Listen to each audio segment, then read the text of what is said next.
PM Shri યોજના અંતર્ગત દેશભરની 14,000થી વધુ શાળાનો વિકાસ અને અપગ્રેડેશન થઈ રહ્યું છે। ત્યારે મહેસાણાના ખેરાલુની વિઠોડા ગામની કમળાબહેન બાબુલાલ શાહ અનુપમ પ્રાથમિક શાળામાં આધુનિક અને પરિવર્તનકારી રીતે અપનાવી વિદ્યાર્થીઓને ઉચ્ચ મુકામ હાંસલ કરવામાં સહભાગી બની।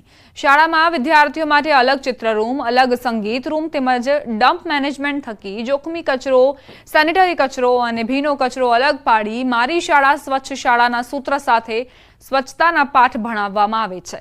એટલું જ નહીં, આ શાળા 6 પાયાના સિદ્ધાંતો પર કામ કરી રહી છે, જેમાં શિક્ષણ અને સમયાંતરે મૂલ્યાંકન, માળખાકીય સુવિધાઓ, માનવ સંસાધન, સમાવેશી અભ્યાસ, વ્યવસ્થા, નિરીક્ષણ, ગવર્નન્સ સહિત સંતુષ્ટિના પાયા પર ઉત્તમ શિક્ષણ થકી ઉત્તમ નાગરિકોના નિર્માણનું કાર્ય કરાવાઈ રહ્યું છે।